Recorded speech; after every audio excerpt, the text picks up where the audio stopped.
kampus berkelanjutan yang menekankan pada perilaku ramah lingkungan, terus efisiensi energi, lalu pengelolaan sampah serta gaya hidup sehat dan hijau. Di Universitas Telkom sendiri, Green Campus bukan hanya soal infrastruktur hijau, tetapi juga gaya hidup mahasiswa sehari-hari. Mengapa Green Campus penting? Yang pertama, mengurangi jejak emisi karbon. Jumlah emisi gas rumah kaca, khususnya CO2, yang dihasilkan oleh aktivitas sehari-hari manusia. Jejak karbon bisa datang dari penggunaan listrik, seperti laptop, charger, AC, dan lain-lain. Kemudian dari konsumsi air panas dan juga limbah plastik sekali pakai. Dengan mengurangi konsumsi listrik dan juga limbah plastik sekali pakai, Valuetizen berkontribusi untuk mengurangi jejak emisi karbon. Kampus adalah miniatur masyarakat yang ideal untuk menerapkan perubahan skala besar melalui pendidikan, penelitian, dan juga kegiatan sehari-hari. Kampus adalah laboratorium kecil untuk melatih gaya hidup hijau sehari-hari. Kebiasaan kecil seperti mematikan lampu, membawa tumbler, atau memilah sampah bisa menjadi pola hidup berkelanjutan yang terbawa hingga mahasiswa lulus dan masuk ke masyarakat. Dengan kesadaran sejak dini, mahasiswa lebih peka pada isu lingkungan lokal maupun global. Bentuk karakter mahasiswa yang peduli lingkungan, sikap ramah lingkungan yang konsisten, melatih disiplin, tanggung jawab, dan empati sosial.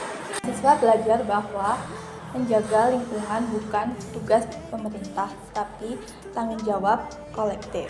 Karakter ini menjadikan mahasiswa Telkom University Purwokerto bukan hanya unggul di akademik, tetapi juga unggul di agen perubahan di masyarakat. Yang terakhir, mendukung SDGs. SDGs adalah agenda global PBB untuk pembangunan berkelanjutan hingga tahun 2030. Green Campus sendiri berhubungan langsung dengan beberapa SDGs, yaitu yang pertama SDG 11, yaitu menciptakan asrama dan kampus untuk lingkungan hunian yang aman, bersih, dan berkelanjutan.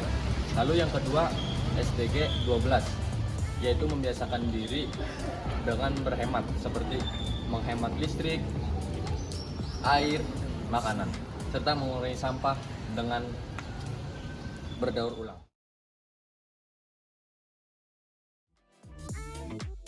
Pencemaran lingkungan adalah masuknya bahan pencemar atau polutan ke dalam lingkungan. Itu udara, terus air, terus juga tanah yang bisa menyebabkan kerusakan pada lingkungan itu. Kayak yang pertama itu ada pencemaran tanah, yaitu di mana masuknya bahan asing yang bikin kondisi tanah jadi berubah. Contohnya itu sampah plastik. Yang kedua itu ada pencemaran udara, yaitu zat-zat asing masuk ke udara dan bikin kualitas udara jadi jelek. Contohnya penggunaan AC. Yang ketiga itu ada pencemaran air, yaitu air di sungai, danau, atau bahkan selokan yang tercemar karena aktivitas manusia. Contohnya selokan banyak sampah. Yang ketiga itu ada limbah B3, yaitu bahan berbahaya yang bisa merusak kesehatan dan lingkungan. Contohnya itu limbah pabrik. Mengenal jenis-jenis sampah terbagi menjadi dua, yaitu sampah organik dan anorganik. Sampah organik yang berasal dari sisa makhluk hidup yang mudah diurai, yaitu contohnya sisa makanan, kulit buah, sayuran, basi, dan lain-lain. Sedangkan sampah anorganik sampah yang susah diurai seperti plastik, logam, dan kaca. Sampah elektronik atau e-waste. Apa sih sampah elektronik? Sampah elektronik adalah limbah dari barang elektronik yang udah nggak kepake lagi. Contohnya ada kabel yang udah putus, earphone yang lama, terus ada laptop rusak, yang nantinya solusinya itu bisa kalian masukkan ke bank elektronik atau tempat buat recycling. Sampah B3, bahan berbahaya dan beracun. Sampah yang mengandung zat berbahaya bagi kesehatan dan lingkungan. Contoh, baterai bekas, lampu neon, cairan pembersih kimia, tinta printer, cat, obat-obatan kadaluarsa dari klinik kampus. Solusi harus dikumpulkan khusus, tidak boleh dicampur ke dalam tempat sampah.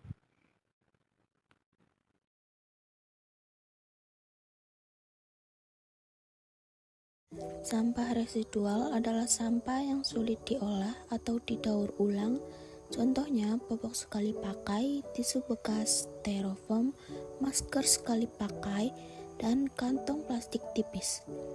Dan solusinya dikurangi penggunaannya atau reduce, dikelola khusus agar tidak menumpuk.